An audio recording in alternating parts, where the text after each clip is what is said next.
YouTube is filled with videos on how to get better in CSGO, but so many of them go over the most common tips time and time again. That's why we're here to go over the top 10 weirdest ways to improve in CSGO. My name is Brayden, and you're watching DEATHMATCH.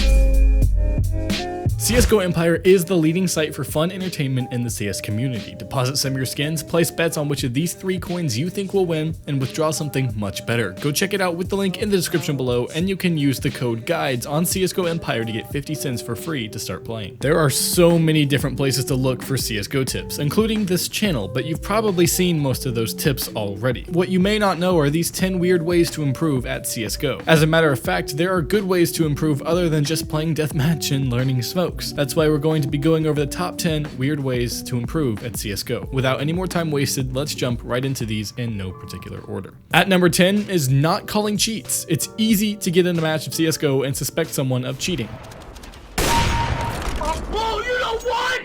What the no-scope? Especially if they're around a corner and instantly one-tap you, but immediately calling cheats on them will do nothing but hurt you and your team. More often than not, your team will start to lose hope if they all suspect that the other team is cheating. After all, if one team knows exactly what you're doing, there really isn't much point in trying or strategizing. Not only will this put your team on tilt mode and more than likely decrease your entire performance, but it won't do anything to the cheater. If he really is cheating, he knows it, and calling him out won't change anything. Report him and hope. Please, Valve, that something will happen to him. Coming in at number 9 is playing with cold hands. While this isn't a big problem for everyone, especially me since I live in Texas, it is a problem for a lot of players. Playing with cold hands is actually a pretty terrible idea. It can draw your focus to something else other than the game and will make you pretty uncomfortable, unless you like it, and that's pretty weird. Playing while uncomfortable or distracted is never a good idea, and I don't even need to explain why. There are plenty of easy ways to warm up your hands quickly. If you don't already know some of them, do a quick Google search and you'll have plenty of suggestions. Warm heat to warm your hands, and you got a fresh stream of popcorn going. Practicing smart and not hard. While sitting in a deathmatch server and doing some hardcore aim practice can be good some of the time, it isn't always the best way to improve. It's best to stop and actually think about what you're practicing and the most effective way to do it. If there's a better way to do something you're trying to practice, do that instead. Spending an hour practicing smart is better than spending 2 or 3 hours just practicing aim or some other common skill. But they're not skilled in the sense that they haven't developed their skills enough. First of all, they're good at the game and certainly not good enough to assess their own level and to assess the level of others reasonably without undue bias or delusion. Your environment. A lot of people like to change their environment or even their in-game settings because it makes them feel like they're playing better. This is because it stops your mind from going into autopilot mode and you start really thinking about everything that you're doing. While it can sometimes make you play better, it's not a good idea for the long run, and it's not the only way that you can achieve this. By changing your settings or environment, you won't improve or gain muscle memory. This doesn't mean that you shouldn't change your settings if you need to do so. Everyone has a different preference, but finding out what works best for you and sticking to it is the best option because it'll help you in the long run. They haven't taken the time to develop proper muscle memory. I attribute this to modern video games rarely even requiring muscle memory. You could hook a fish up to Call of Duty and he'd win a game. Crouching into number 6 is your crouch key. A mistake a lot of people make is instantly crouching in a firefight. What's happening? It's like a human centipede.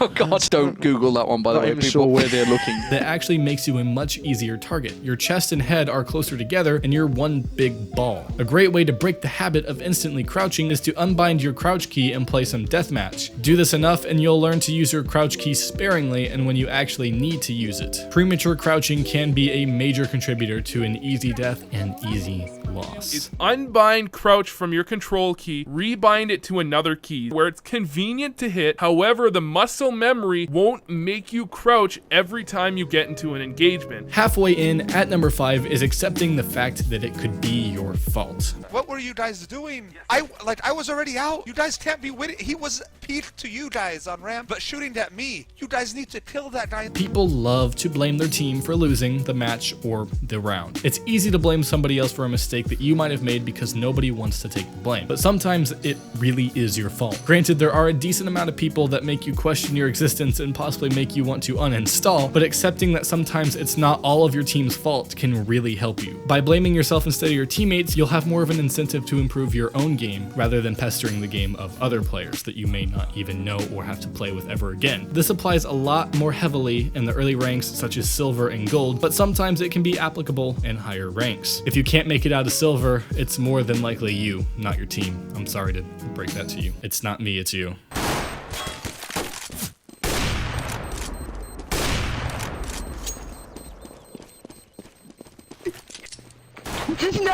Knife him! Coming in at number 4 is your mouse pad. This one is short and to the point. If you have a small mouse pad, your sensitivity is probably too high. And if your sensitivity is too high, it's probably hard for you to aim precisely. Go out and buy a large mouse pad that will give you room to decrease your sensitivity, which will increase your accuracy. A high sensitivity is usually not a good thing in CSGO if you want to have dead eye precision. You can get a decently big mouse pad for like 10 or 15 bucks, or if you live in California, probably 20 or 25. At number 3 is watching your own demos. You may have heard this one before, but it's a lot more important than a lot of people realize or say. So you need to analyze every decision you made based on the knowledge you had in the game. By going back and reviewing the demos after the game, it allows you to see stuff that you might not have seen while you were in the moment yourself. By looking for your own mistakes and finding a way to avoid them for your next game, you'll improve significantly. On a side note, watching pro matches is also a great way to improve if you can learn from their mistakes and learn their tactics. Although not all their tactics are going to work in matchmaking because,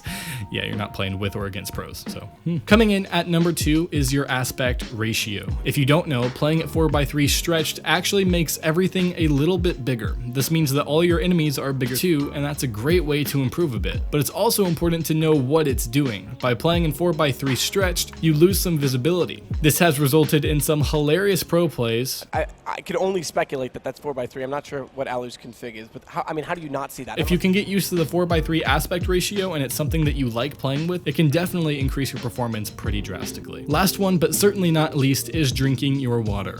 This sounds a little crazy at first, but it really isn't. Box water is better. Before your next game, drink a healthy amount of water. It helps the brain function and can clear your head a little bit. This is also a great way to improve at anything, whether it's CSGO or not. Staying hydrated is important. Even if you're only using a keyboard and mouse to play CSGO, it makes a difference. Especially if you're already dehydrated, and if you're like me, then you start shaking, and that's not very good for playing CSGO. So make sure to drink a lot of water, but you don't want to have to pee mid-game either. I get that. Expand your bladder, no excuses. CSGO Empire is the leading site for fun entertainment in the CS community. Deposit some of your skins and place bets on which of these 3 coins you think will win and withdraw something much better. Go check it out with the link in the description and use our code GUIDES on CSGO Empire to get 50 cents for free. Well, that wraps up this video, guys. If you enjoyed, make sure to leave a like to let us know. And if you want to see more content like this, hit that subscribe button. If you have a good idea for the next video, let us know by leaving it down in the comments below. My name is Braden, and I will see you in the next video.